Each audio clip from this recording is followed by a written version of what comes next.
And welcome to Carne. Here I am. I'm James Van Osdell. Carne is sponsored by our friends at Siren Records McHenry, 3902 Main Street in McHenry. I love going there. I've said this before. It's pretty much the only place I've been to other than the grocery store and various restaurants for carryout during the entire pandemic. And the thing about Siren, it's so cool. It actually converted my teenage son. You know, teenagers, they're sullen. They're unwilling to play along with what their parents like.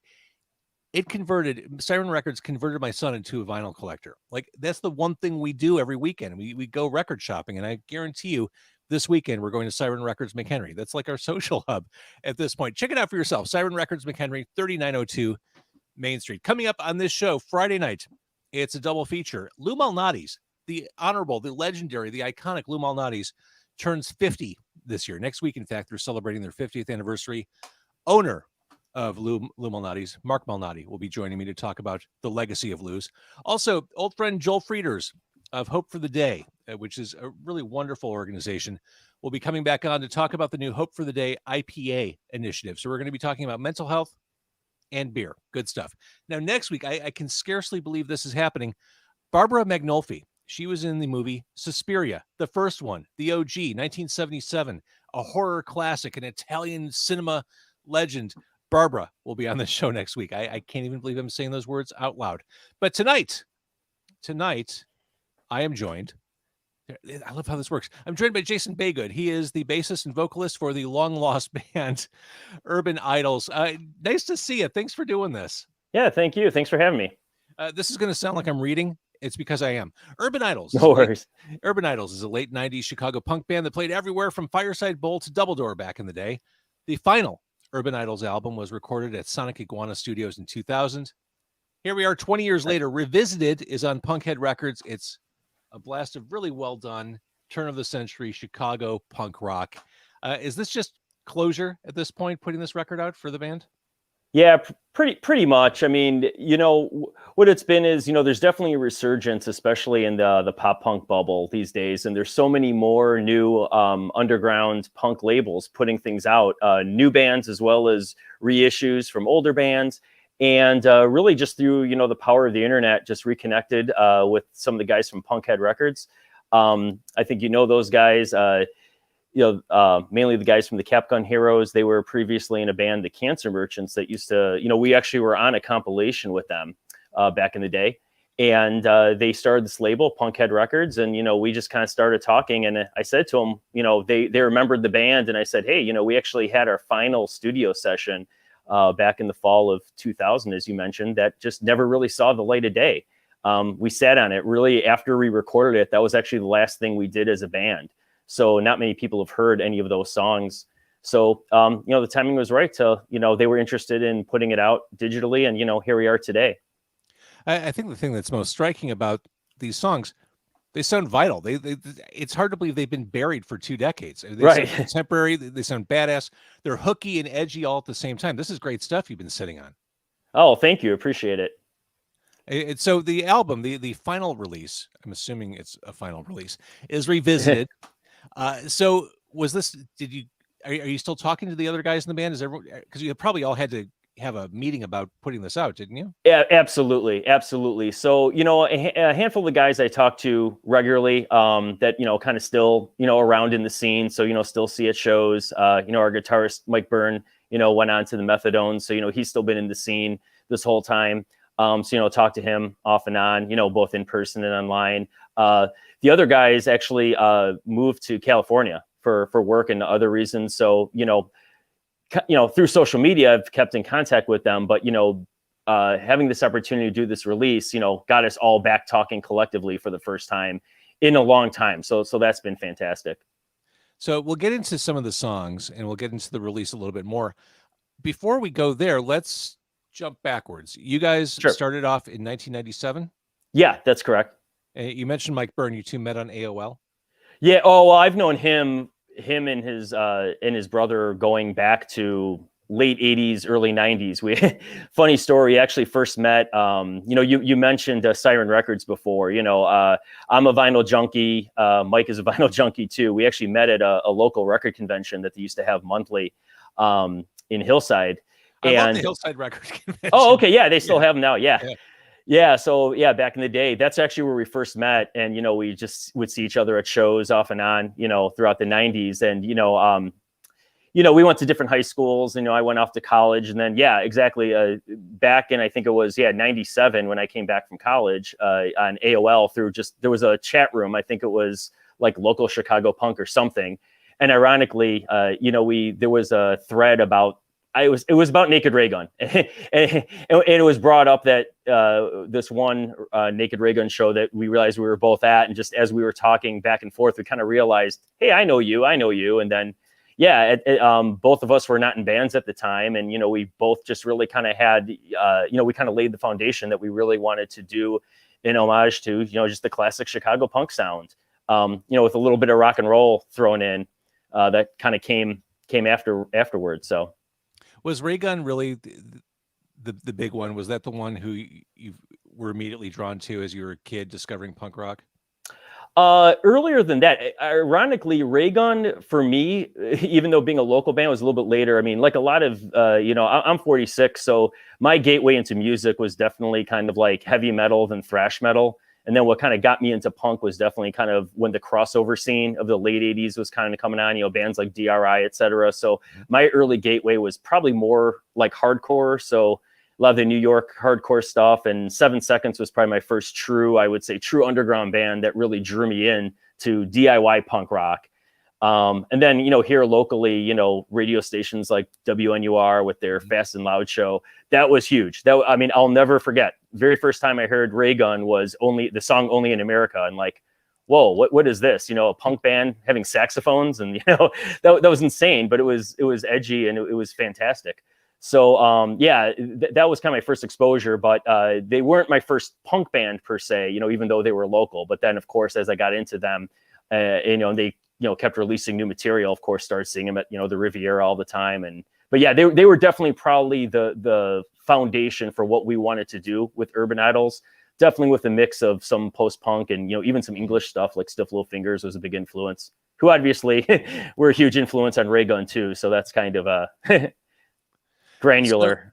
So set the scene, because for a lot of people who didn't get to experience the Chicago scene of the 90s, and especially the punk rock scene of the 90s, it has this almost Camelot type of vibe to people who weren't there. It's this magical time. Right. Was it for you when you were deep in it, when you're late 90s playing Fireside Bowl? Was it? Absolutely.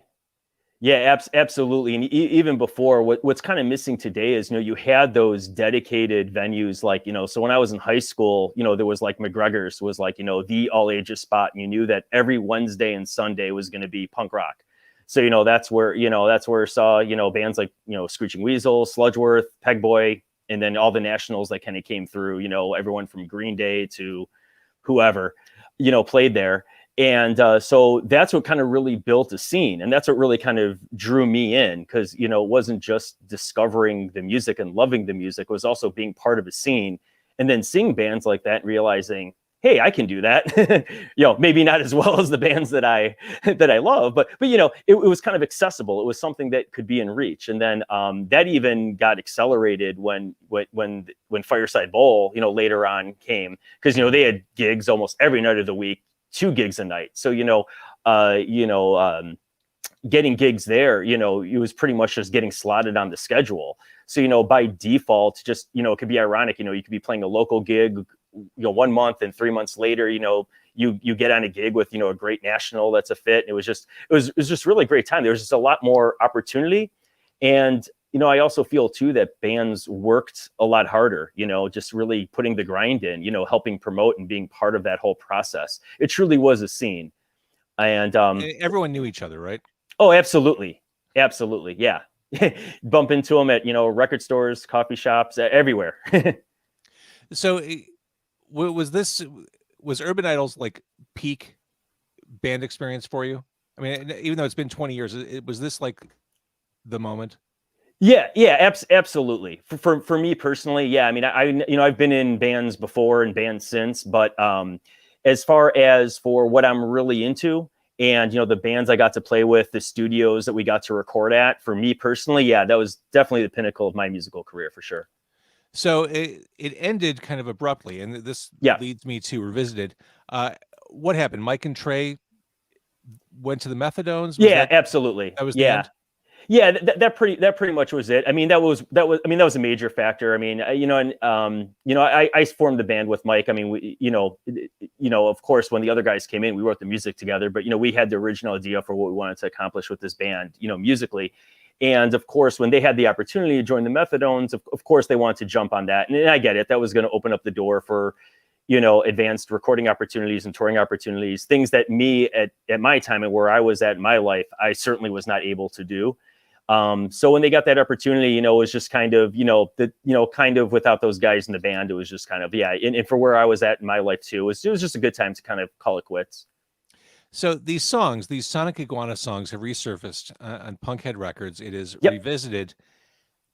At the time you kind of put them on the shelf, did you do it with some bit of regret? Like, oh shit, I can't believe we're not going to do anything with this. Oh, absolutely. Yeah. It killed me. I mean, that's why I'm so ecstatic that these finally saw the light of day. I mean, it's definitely the best recording that I've ever been on, some of the favorite songs that I've ever been part of writing. And just sonically, I just think they sound fantastic. And they really do. I mean, this is, if someone asks, well, what does Chicago punk sound like? Well, this is it. Yeah.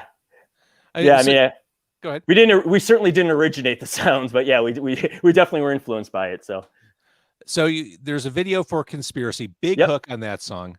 Yeah. That's the song I could have imagined going further back in the day.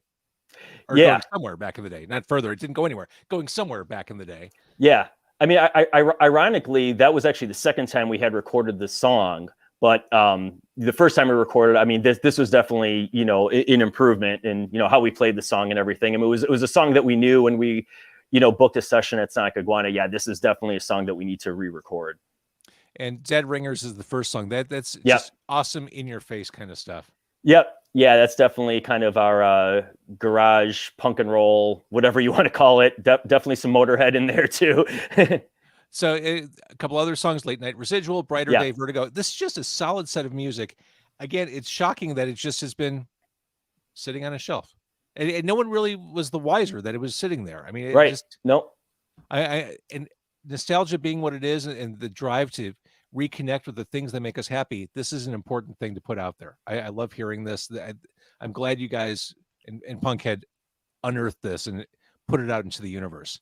Now, the next challenge is getting this on vinyl, because you're a vinyl junkie. Yes, I am. And yes, I've had that conversation. So we'll see. We'll see how it goes. So with the other guys, since you are in touch with them to some extent, more or less, was there a conversation like, well, this is out in the universe, maybe we should do something to back this up when the world gets back to normal? Yeah. I mean, the talks have been there, could we possibly all go into our own studio and maybe, knock out some originals or maybe even some covers? And, I mean, there's been some opportunities out there. I mean, obviously, when something like this goes out, of course, you start getting contacted. Hey, how active are you guys? Obviously, could we ever all get together? I mean, if we could all get together and record something or work on tunes, that would be fantastic. I mean, I think folks would be open to it. It's just, unfortunately, geographically where we are, but with technology now, who knows what could be. So as far as members go, Dan's an interesting guy, just vocally. Yeah, he is. He's got his own sound. Absolutely. I would encourage people to listen to this, if nothing else, just to hear his voice, because I think it's so damn cool. It's funny that you mentioned that, because he's always kind of been he's very charismatic. And if, I know there's not a lot of video of us out there live. I don't think anything that's online, but he definitely is possessed by David Lee Roth as much as Iggy Pop, and he sounds like Jello. So it's he's kind of like me. He's influenced by not just punk, but so many other things. I think that's what made our band unique. Because I mean, even though we are a punk band, but I mean, we've been called everything from garage to rock and roll to punk and roll. And I'm fine with all of it, to be quite frank with you. Well, you're a Midwestern guy. I mean, exactly. That's the diet we all were raised on. Exactly. Husker Du, Raygun. I mean, it's not all just one. You can't just pigeonhole it to one genre, and nor would I want to. Hell no. Speaking of Husker Du, I bought Warehouse at Siren Records. Oh, sweet. Yeah, that's on I need to get out there. I want to see their Lillington shrine. It is definitely a shrine, but my God, that Warehouse album, Standing in the Rain. Yeah. like a top 10 song. But back to you, Revisited, Yep. the stuff recorded at Sonic Iguana. We can listen to it on Bandcamp. We can buy it on Bandcamp. We can actually support you guys and buy the digital recordings, because after a while, Yep. I'm sure you've experienced this. If you listen to the same stuff over and over on Bandcamp, you get that message. Yeah, now's probably a good time for you to start paying for this. Yeah.